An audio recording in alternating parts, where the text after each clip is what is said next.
احمد اور عزیز آج بہت خوش تھے۔ وہ آج چاند کی سیر کے لیے جا رہے تھے۔ وہ دونوں غریب ضرور تھے، مگر انہوں نے لال دیو کو اپنا دوست بنا لیا تھا اور اس سے یہ مطالبہ کیا تھا کہ وہ دونوں کو کسی طرح چاند کی سیر کرائے۔ ان کے اصرار پر لال دیو نے ایک چھوٹا سا راکٹ انہیں لا کر دیا جس میں ضرورت کی ہر چیز موجود تھی۔ راکٹ احمد اور عزیز کی جھونپڑی کے باہر میدان میں اڑنے کے لیے تیار کھڑا تھا۔ احمد اور عزیز بہت گہرے دوست تھے اور ایک ساتھ ایک ہی جھونپڑی میں رہتے تھے۔ دونوں دوست جھونپڑی سے باہر نکلے۔ لال دیو انہیں رخصت کرنے کے لیے پہلے سے وہاں موجود تھا۔ وہ بہت رنجیدہ نظر آ رہا تھا۔ اس کا خیال تھا کہ دونوں دوست زندہ واپس نہیں لوٹیں گے۔ جیسے ہی دونوں باہر نکلے، لال دیو آگے بڑھا اور کہنے لگا، دوستو، اب بھی چاند کی سیر سے باز آ جاؤ، تم وہاں سے زندہ لوٹ کر نہیں آ سکو گے۔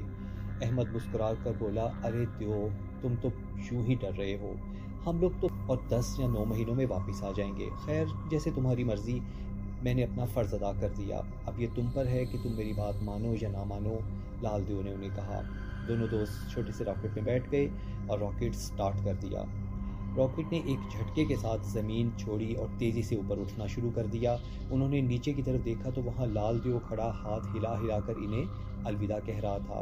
ان کے راکٹ میں کھانے اور پینے کی چیزوں کی کمی نہ تھی۔ ان کا راکٹ چاند کے گرد چکر لگانے لگا۔ ان کے کھانے اور پانی کے ذخیرے میں اب بھی بہت کچھ باقی تھا، اس لیے انہیں کوئی فکر نہ ہوئی۔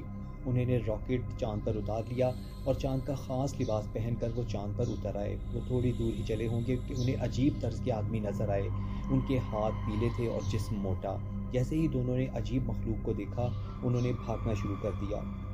وہ دونوں تیزی سے بھاگ رہے تھے، مگر پھر بھی فاصلہ کم ہوتا چلا گیا۔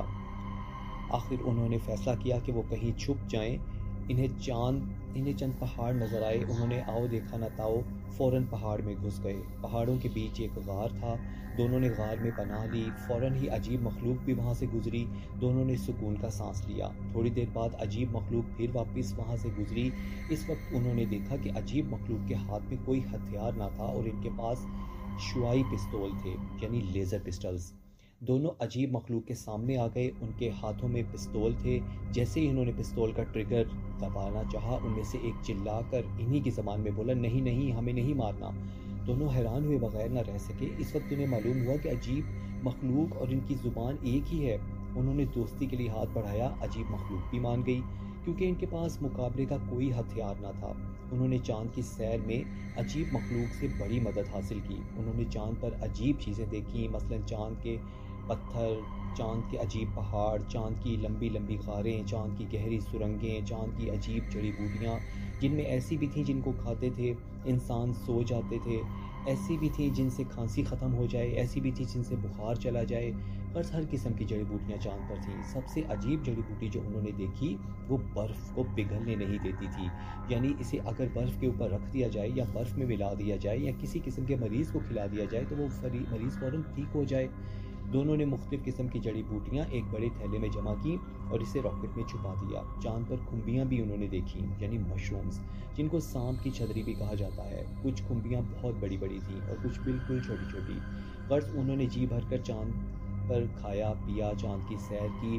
اب انہیں اپنی زمین کی یاد آنے لگی۔ ویسے بھی انہوں نے لال دیو سے کہا تھا کہ وہ 9 یا 10 مہینے میں واپس آ جائیں گے۔ اب انہیں پورا 1 سال ہونے کو آیا تھا۔ چاند پر اگرچہ دن رات کا پتہ نہیں چلتا تھا، مگر ان کے راکٹ میں ایک ایسی مشین تھی جو دن رات کا پتہ انہیں بتا دیتی تھی۔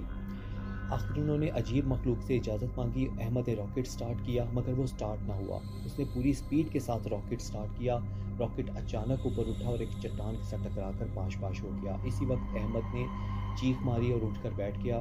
اس کی چیخ کی وجہ سے عزیز بھی اٹھ کر بیٹھ گیا اور صحیح وجہ دریافت کی۔ اسے اپنا خواب بتایا تو عزیز نے بولا، خواہ مخواہ تم نے میری نیند خراب کی۔ پھر دونوں نیند کی آغوش میں چلے گئے۔